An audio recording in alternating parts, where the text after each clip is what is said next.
Today on the Sports Centre on TV1, we've been joined by a very special individual. He is a proud product of Royal College Colombo. Under his leadership, Royal College won the inter-school rugby season in the year of 2011. Currently, he plays for the Kandy Sports Club, one of the prestigious sports clubs in Sri Lanka. And of course, he is a current national rugby player. He is none other than Shehan Patirana, fondly called as Shehan Lema. Thank you very much, Shehan, for accepting my invitation. Thank you for having me today. Martin. Current state of rugby, let's talk about it. Now, rugby hasn't been a sport in Sri Lanka or an active sport in Sri Lanka since the conclusion of the 2019, I think, club rugby season. We did not have anything in 2020, and even in 2021 up until this point of time, no progress has been made in terms of bringing rugby as an active sport in Sri Lanka, and it has been dying all this time.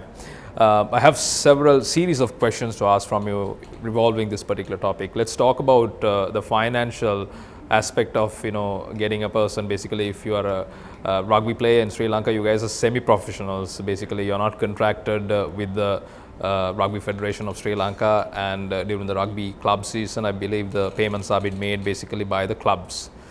At this point of time, based on your perspective and the information that you've been gathering, speaking to your colleagues who are playing for the other clubs, how are they basically managing their lifestyle at this point of time without, getting an income?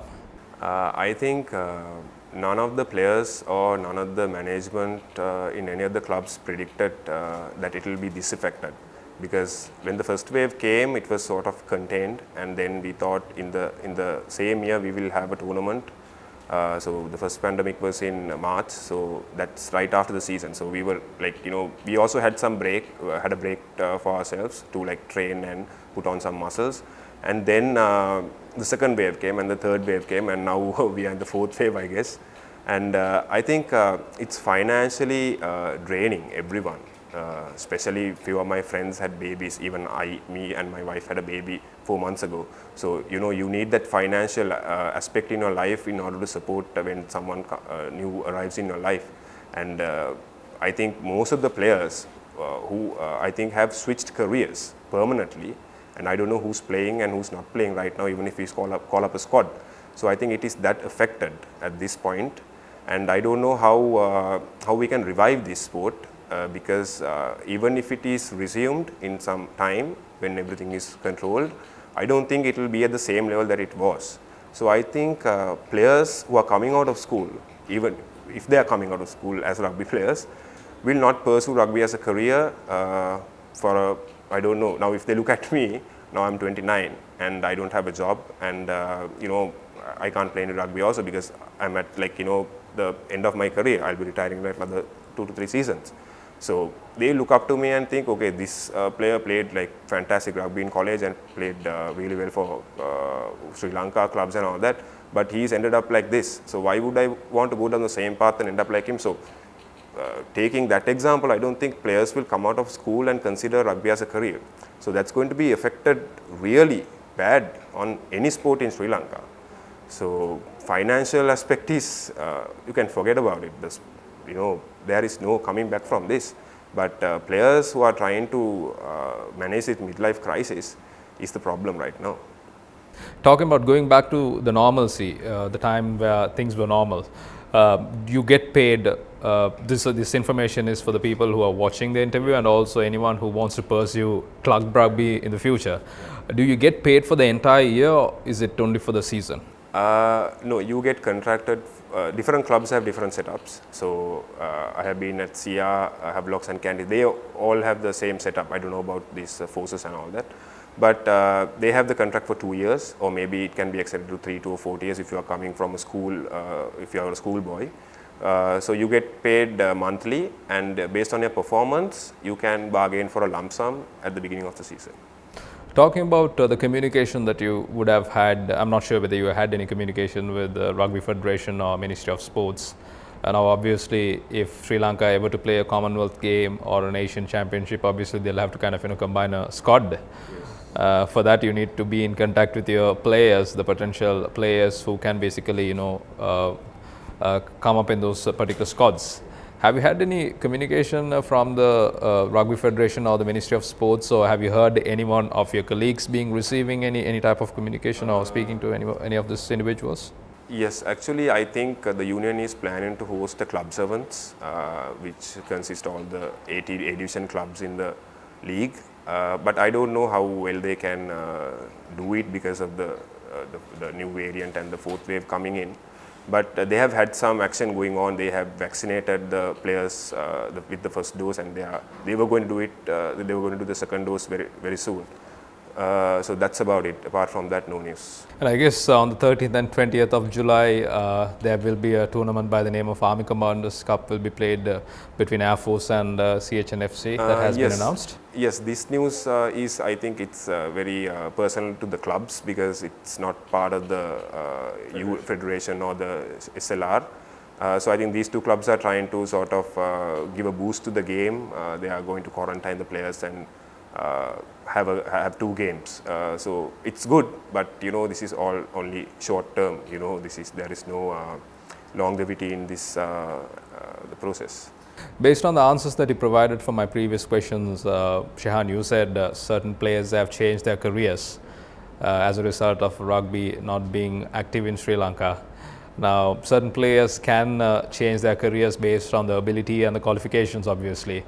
But there are individuals who basically come out of schools thinking that rugby could be one of their careers, not one of their careers, the career for them basically to move their life forward in the future.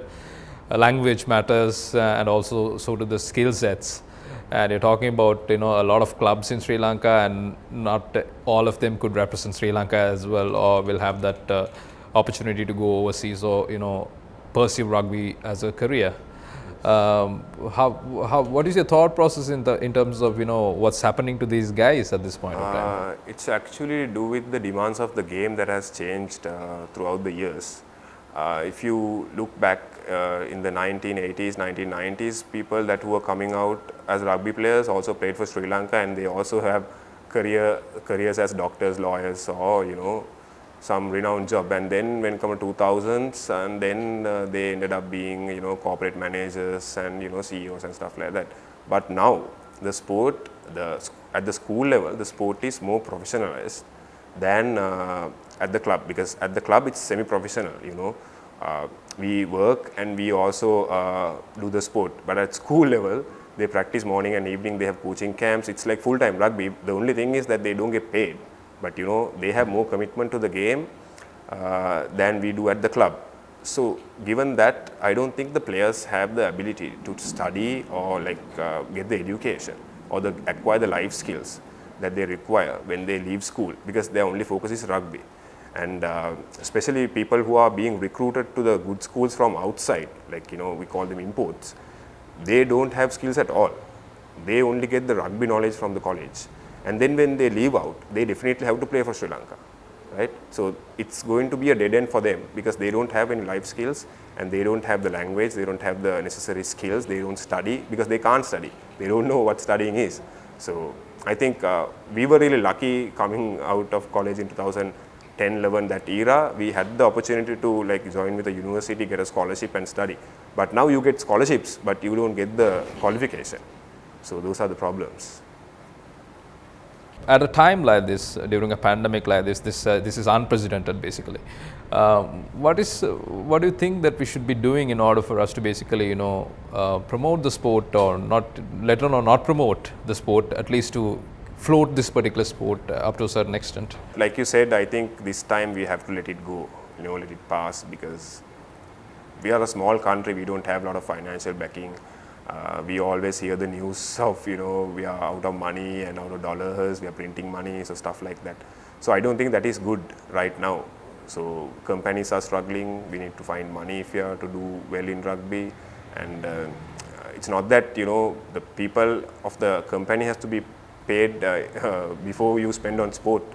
So I think it's better if we let this time float a little bit and then plan for it. Right? We have to make plans for it, and then see what options we have. Maybe we can get a consultant from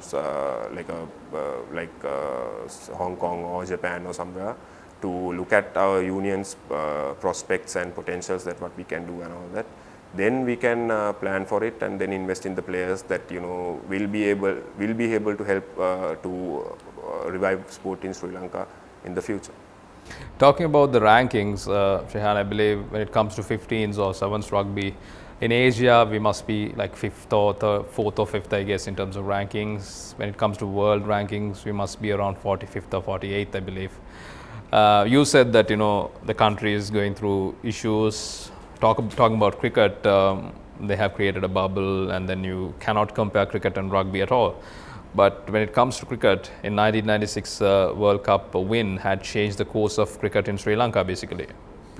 Prior to that, basically, Sri Lanka also was similar to the Sri Lanka Cricket Board did not have enough money. You can watch numerous interviews given by the ex-players about not having enough financial backing back in the days.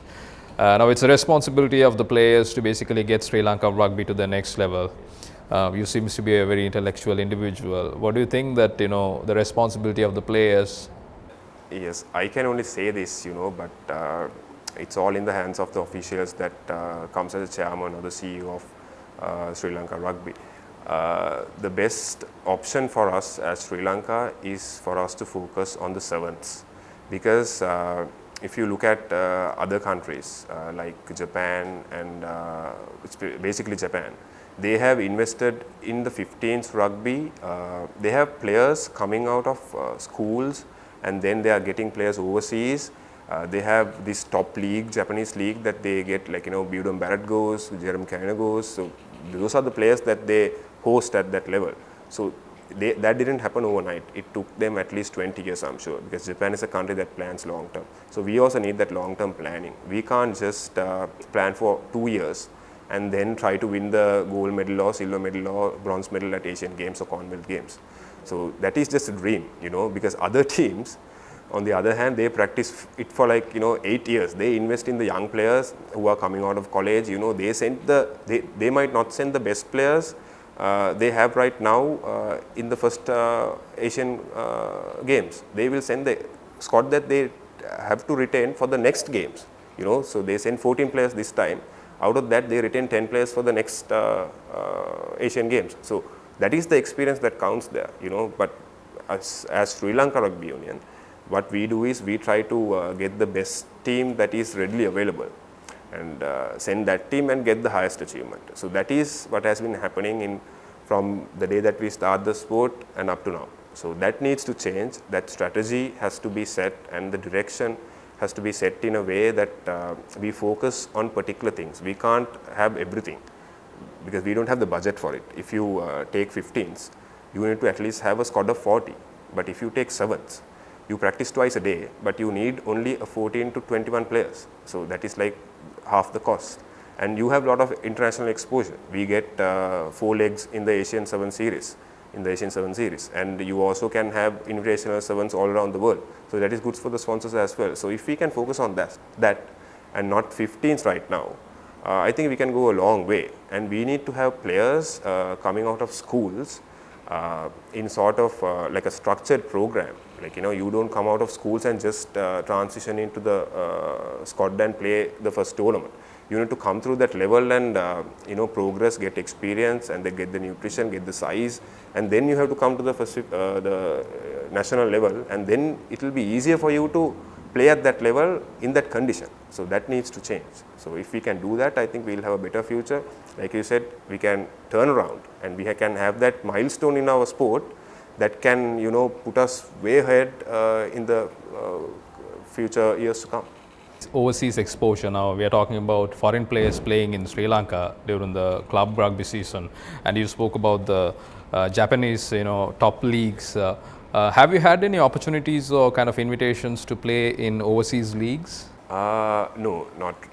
I didn't have any opportunities to play. Is there any possibility where you can basically someone can create that opportunity for you, and if that opportunity needs to be created, what type of actions someone should take basically to get Sri Lankan players to play overseas or get that exposure? Yeah, actually it's not that difficult because if you can cooperate with, we don't have to play in New Zealand or Australia to get that experience. If we can go to Japan or Singapore or somewhere like that, we can have the same experience because they also have a much more competitive league than what we are playing in Sri Lanka. So it's a matter of, I think the union and the clubs will have to align, and they will have to work towards player development rather than trying to get the player to Sri Lanka practice or club practice. So that is the battle that we have. So if we can get rid of that mentality and focus on the player benefit and player development, I don't think it will be very difficult for Sri Lanka Rugby Union to find opportunities for Sri Lankan players to play in overseas leagues. So at this point of time, why I asked that question was, now when it comes to cricket in Sri Lanka, and I've been focusing a lot on cricket nowadays, on the financial aspect, how we can basically increase the amount of money that the cricketers are earning. Now Sri Lanka, the first class and the list A cricket is over right now, and you see a lot of the players who are not playing at high level cricket, they go to England or Australia and play league cricket, and then they get about 1.2, 1.5 million rupees within a couple of months, and come back to Sri Lanka. Now if we create that kind of an opportunity, you don't have to basically have the skill of speaking the language or any particular language or accounting or what. We don't have to worry about the professional experiences. Rugby is just enough. And if you could get those players to those countries, and if you can give that exposure, financially they are covered as well. In the meantime, when they play for the rugby season, club rugby season, they are covered as well. It benefits the clubs as well when you give that exposure. So too, as a federation, rugby fraternity and rugby federation in Sri Lanka, they'll have that opportunity as well. Now, have you ever heard of any type of programs that have been initiated by the clubs or the federation? Yes, I think there's a I can't give you a straight answer here because one thing is. Let me interrupt you there. As an individual, do you have that capability of pursuing? Let's say let's not worry about your clubs or somebody trying to help you out or rugby federation helping you out.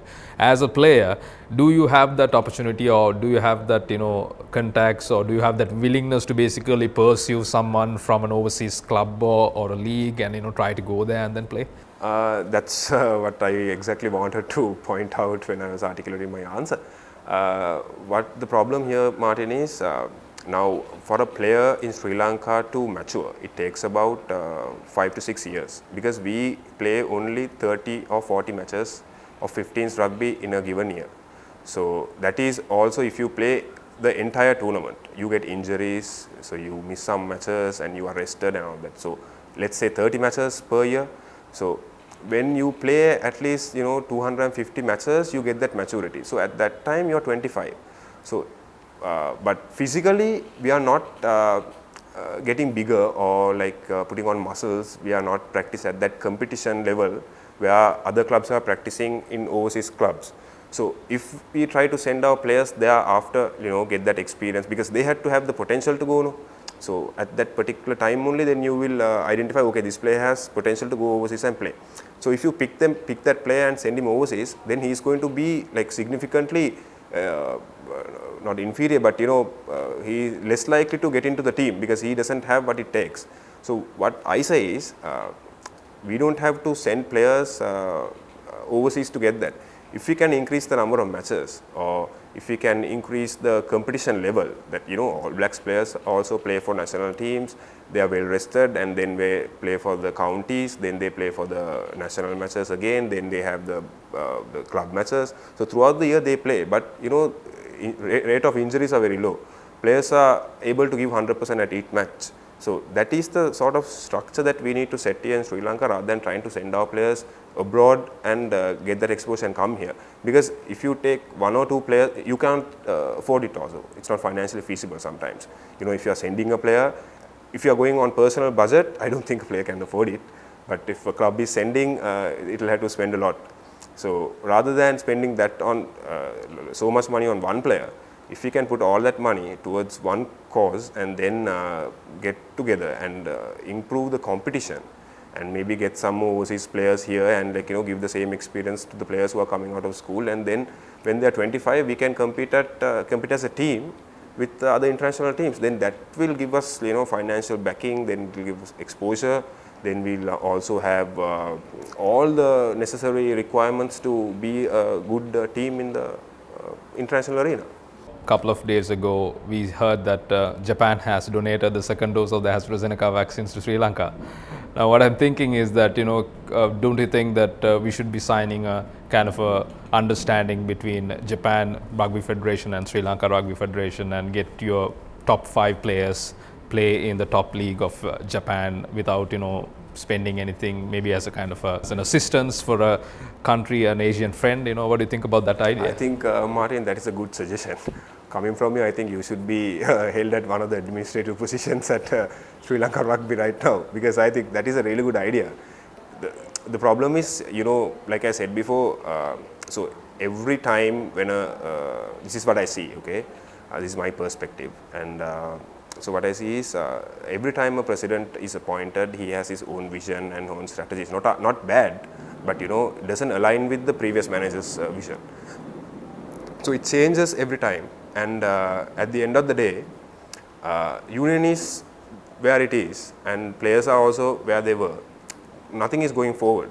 But if you can have one strategy that you can set for a longer period of time, let's say 10 years, and then we work towards it, right? Even if we had that like 5 years ago, I don't think the pandemic would affect the players this much, right? The players will be contracted, they will be paid, they will be maintained, and they will have the responsibility and the accountability to train and sort of be in form. So I think an idea like that is superb. Shifting my attention to all these issues about all these issues and getting rugby back into action in Sri Lanka. Talk to me, Shehan, how did you land up with the name Lema? Yeah, actually it's a funny story. So back in the day, these captains of a particular sports come to your classroom and announce these practices are happening on this day, and so the rugby captain came and announced and said that practices are happening at the complex on this day at this time, so if you want to show up, you can come. So me and my friend thought about it, like we are tall and speed and all that. We were doing athletics at the time, and then I thought maybe I give it a shot, and I showed up at the ground, and then I was wearing this lemonade t-shirt, like this lime green, very flashy. On the front it said lemonade, and in block letters, white and dark green, and the same on the back. So I was on it, and we were practicing and all that. I don't know how it ended up in my wardrobe also. I went there and just selected it, and it was good and tough, and the t-shirt, I put it on and went for training. And then we were doing these drills and all that, so they didn't know my name because it was my first day, and senior players, they also didn't know my name, so they were calling me lemonade, pass the ball, get the ball, and that. And then as we progressed towards the tournaments and all that, the lemonade name was there. And then this chap called Dilsham Palayakkara from the team, he is like the Arisen Habbudu of Royal College. He has put so many names, destroyed careers, school life for so many other players as well. And then he shortened it to Lema, and then it went on, and the whole name was established. And it was so established at one point that my father came to ask about my performance when I was playing for under 13. And then my father had asked, so your coach, Shehan, how is he doing and all that. If the coach has said, Shehan, there is no Shehan that I can recall in this team. Are you sure he's not playing for under 10 or under 16 or something like that? Then my father has said, father has realized that, maybe he's not familiar with the name Shehan. Maybe if I call him Lema, he'll understand. Then he said, do you know Lema? Then he said, wow, Lema ke taattada, and all that. Then he has said, right, this, that, and that. So it was so established, that name Lema, when I was playing for first 15, they actually thought that it is from my surname. So they thought my name was Shehan Lemanarachi. So that's the story of my name. One of the silver lining in terms of your rugby career at school must be winning the league season that was back in 2011. Yes. If I ask you to explain, how that experience was winning that. Actually, it was the second time that I won the league in a first 15 outfit, because we won the league in 2009 as well. So this was the second time for me. But to be honest, starting the season in 2011, we didn't have a good squad or particular star players or anything. But we had an average team, and we worked. Match by match, we really improved, and then eventually managed to win the league. It was also surprising to, my friends, even the committee and school as well. So it was a pretty good achievement as a team, if you talk about it. And in that particular season, You won the first leg of the Bradby Shield. Yes, we had a 8-point lead coming into the second leg. So this was not counted as part of the league. So we won the league unbeaten, but this particular second leg, we had some issues in the team as well, because our coach Theo Seraphim had left the team because he had some issues with the advisory committee a week before. So coming into the second leg, we were coached by Mr. Asanga Rodrigo. So I think overall we were also very comfortable with the 8-point lead because we were playing the second leg at the complex. But Trinity boys, they put up a really good show and thrashed us 40 points to 5. So it was a pretty bad day in my entire rugby history up to now. What was the score line in the first leg, Shehan? I think it was somewhere around 28-35 or something like that, yeah. Well, it's amazing to see that Trinity had come back with a win that had a difference about 35 points in the second leg, isn't it? Yeah, I think rugby's played you play the first leg, then you have a match in between, and then you have the second leg. So Trinity lost to us, and they had a really good team that year. They had a potentially league-winning team because they have also not won the league for so many years. So they were sort of coming out in that line, and I think they were overconfident coming into the first leg, and they got thrashed by us because we also we went to the game with a mind that to win it somehow. We didn't have like a score margin or anything. We were just going there to win it by at least 1 point and come. So I think they lost the match, and then they had Isipatana the week after, and they lost to Isipatana as well. So I think that really gave the morale for them to at least win the Bradby that year. So they have some achievement, but they went on and won the knockouts as well that year. So that how good their team was, but they could have won the league also. Yeah. Taking my attention from your senior level rugby days at the school to the start time, at the time that you started rugby, can you briefly explain me about the backstory about how you started the sport of rugby? So like I said before, it was I started at under 13 level, and then I was selected to the under 13 B team because the A team was filled with a lot of senior guys, and I was new there. I only had pace, I was tall and lean, and I could run fast. So I didn't have any skill sidestepping or anything. So I progressed to under 13 A team the next year, and I had this January born advantage as well. So I get to stay back and play another year for under 13. I did that, and then I learned a lot of skills there, and I was coached well, and I progressed to under 15, and then I played 1 year there, and I played for under 17 another year, and then I got selected for the first 15 squad at the age of 60, right after my O-level. So I had 4 years of first 15 experience, and I captained in the final year and left school. Yeah, that's how it happened. When it comes to handling pressure, Shehan, a lot of people kind of tumble when it comes to pressure.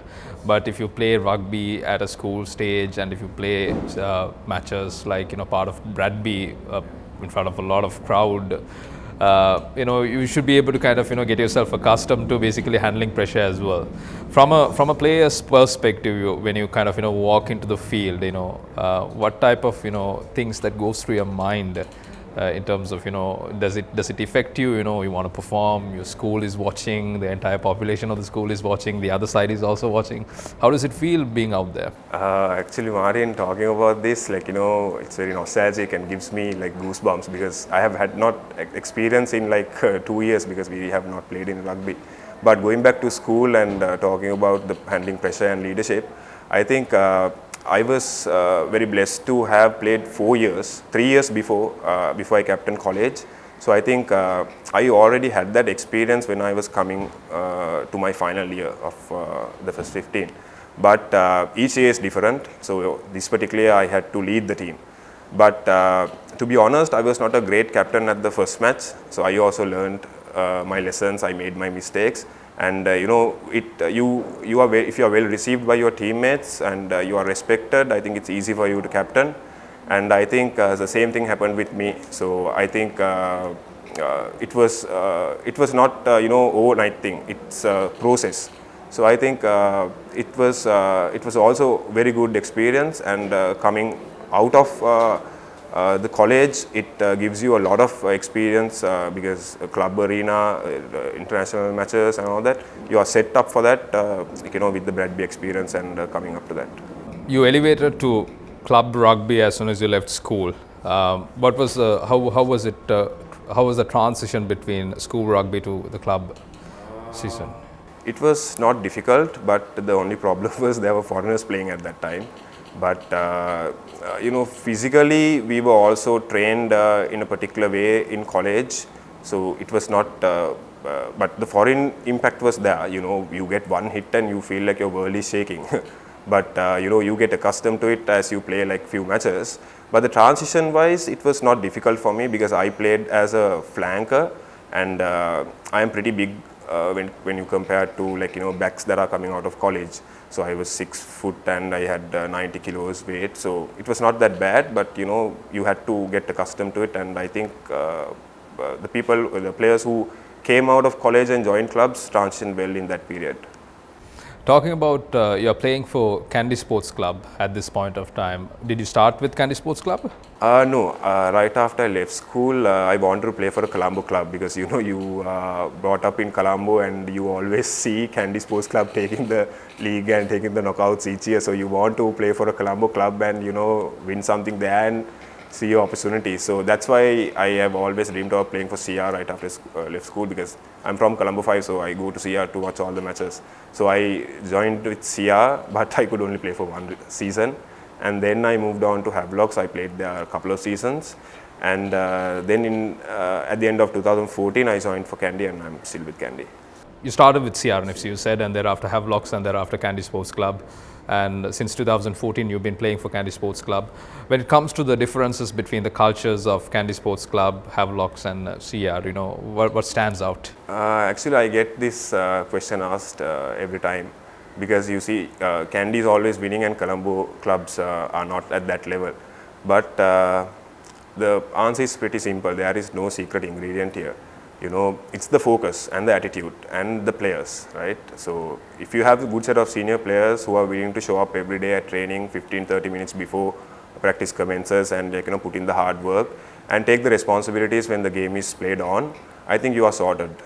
With Colombo clubs, they have a lot of, I have been in Colombo clubs, so you get a lot of distractions. There are nightclubs, even day before the match, you can go out and have fun. Even if because you're used to it, even if you're not going out, that slight thing, in back of your head is like troubling you. So I think when you are in Kandy, like I told you before, the focus is there. And it's just that you have to make up your mind and take the attitude and be in the game, because with all the senior players that are coming into the play will carry you through the game. So I think that's the main difference. So if you are playing for the Kandy Sports Club, even if you are from Colombo, doesn't matter. You'll have to be stationed in Kandy and go for practices and be with the team. Is that right? So the transition was not easy, but since I always admired the players at Kandy and I wanted to play for Kandy, I think it was pretty easy for me. I also like challenges, getting adjusted to situations, getting myself through hard, difficult times. But playing for Kandy, it was not very difficult because they make it easy for you. And I was going to Kandy with two of my friends from Colombo, Jamal and Suhir. So they all stayed with me. So I didn't miss that, aji-baji much, because all the boys stay at one house and you can have all the fun, and practice and all that. So it was not bad, but the only thing that, the family, your family is in Colombo and you don't get to see them every day. That particular part was troubling me, but overall it was a good experience and good transition. A lot of questions came to my mind based on the answer that you gave, Shehan. When you joined Kandy Sports Club in 2014, and prior to that you started with CR and then Havelocks, who were the Sri Lanka national rugby players that you looked up to before joining this club setup? Yes, definitely. I really admire the players who have played for longer careers in Sri Lanka rugby. If you talk about Sajith Mallika-Arachchi, Sean Vijayasinghe, Fazil Mareja, Roshan Veeratna, who is still playing, they admire the game so much and they love the sport. So regardless of anything, they want to give 100% every time they go onto the field. So I really look up to them, even when I'm playing with them or without them. So that is one thing that really gets to me from them. Who do you think is the greatest rugby player that Sri Lanka has ever produced? From past, I can't say because I have not played with them. So from since I have played with Roshan and Fazil, I think those two are the greatest players that I've ever Sri Lanka has ever produced up to now. I had another interesting question that I wanted to ask from you, Shehan, is that you were the title winners in 2011, 2009 as well. And tell me, who are the players who played alongside you at school level who went on to represent Sri Lanka and who are doing well at this point of time? Actually, most of the players who come out of Royal College don't pursue rugby as a career. But from the 2009 and 2011 team, I have Mushin Falil and Samara Dabale. They were teammates of my team in 2010 and also in 2009. So those two are the only players that are still playing alongside me. You started playing for Kandy Sports Club since 2014. Talk to me about your achievements playing for Kandy Sports Club. So since then, I think we have won. I think we won all the league games and the trophies. Not the league games. Sorry, we won all the league championships, and we missed out on one knockout championships. We pulled out of the tournament because we had some issues with the players and with the union as well, because we were not be able to host the home games at our home arena. So apart from that, I think we have won basically everything. I had an interesting interview. I think it was my first interview for year 2021 with I think one of your good friends, Kevin Dixon. And then I asked him, who is the smartest rugby brain that you know? And then he said he knows. He said it's Shehan Lemma. Oh, what do you bring in? What do you bring in as a player? The fact that I managed to, so right after I left school, I got offered a scholarship at Achievers to do CIMA. So I did that and I finished that. And I recently obtained my ACMA. And I think Dixon coming out of school maybe have seen me as a one who balanced rugby and education both. And also I think I really like the 15s game more than 7s, because 15s gives you this opportunity to sort of analyze the game, see the opposition close, and then study their moves and all that. So it's like a gamble, I like it when it's like that. So I think he may have seen me trying to do these small, tactics and whatnot on the field. So maybe that's why he regards me as an intellectual player. Talking about your challenges that you faced in your life, and obviously everybody goes through challenges, and the road that you see in future is not always smooth. You have a lot of roadblocks. What type of challenges that you have faced in your rugby career since the time that you started? Actually, I think my era was pretty lucky, 2010, 11, 12, because right after when we were leaving school, the Carlton Sevens happened. So financially it was very lucrative. So we always maintained our fitness, and we always stayed at that high level so we could get the highest bid, But as a challenge, what I see is the balance of, we can't have a professional career apart from rugby. Even though it's semi-professional here, we have to give the commitment of a professional athlete. We have to practice morning and evening, so in the few hours that we get to rest, we can't work. So that challenge has challenged me right throughout in my career. And apart from that, the other challenge that I see is the injuries, because there can be, career-stopping injuries. I had one knee injury. So the doctor asked me, it's time that you should not focus on the 7s so much because it's so much running and all that. So you better focus on the 15s. So, so injuries is one of the challenges that every athlete faces. So I also faced it, and it has ever been challenging ever since. Yeah.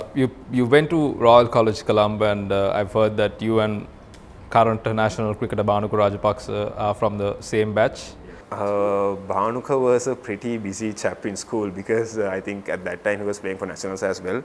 So we didn't see him at school much, and the only time we saw him was like in the assemblies, where he's called upon on the stage, and they say, okay, Bhanuka Rajapaksa achieved this and that.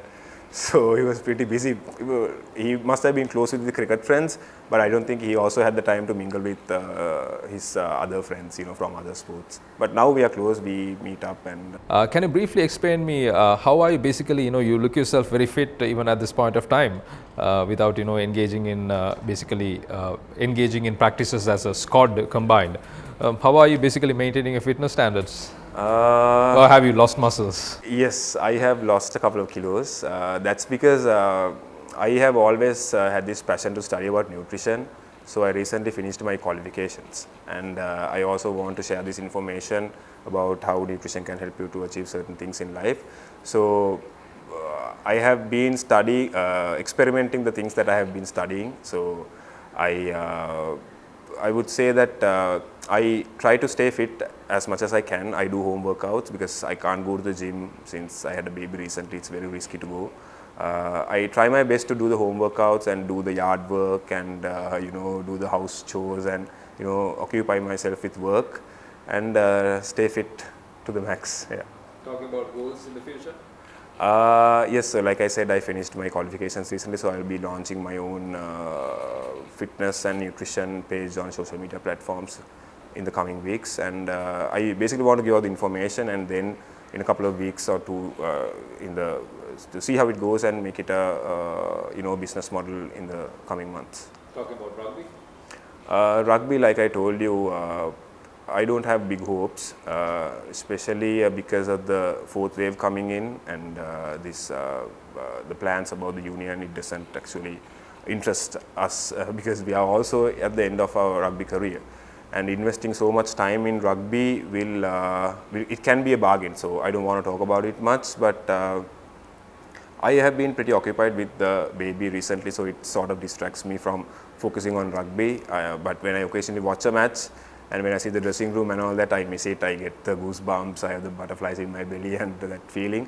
So I miss that, but I want to play again, but we can never say with the uncontrollable things. If I ask you to name a Sevens rugby team that consists of players that you have played with and against, if I asked you to name 7 players, who would you name the best Sevens rugby team that you have played with and against? I would go with Gayan Veeraratne and Dhanush Dayan, and I would put Muthu Tantre as hooker. I would go with Srinath Suryabandar as the scrum half, Fazil as fly half, Dhanush Ranjan as centre, and Anuruddha Vilwara as the wing 3. So those are the players that I have played with. They are much more younger, faster and agile players who are available, but this is the 7 that I have played with and very confident with. You said that you have another couple of more years or 2 to 3 years in terms of finishing off your career, Shehan. Who are the Sri Lanka rugby players in the club rugby setup can take Sri Lanka rugby forward? Yes, there are a couple of, there are a few players actually. These players are actually interested about the sport and they love the sport. If I name them, Omalka, he's very passionate about playing rugby, captaining Sri Lanka and all that. And then Kevin Dixon, Risa Rafaedin, Dhanush Chandradas. And there are a lot of schoolboys who came out recently, Janindu Dilshan, and I can't remember the players' names, there were so many. There were players from Police Sports Club as well last year who put their hands up and got their team to a good position. So I think those were the players. All right. Thank you very much, Shehan, for accepting my invitation to feature on the show today. It was indeed a pleasure. As we discussed, hopefully rugby becomes active in Sri Lanka and then things would get better in future. So thank you very much one more time for accepting my invitation to feature on the show. Thank you again, Martin, for having me.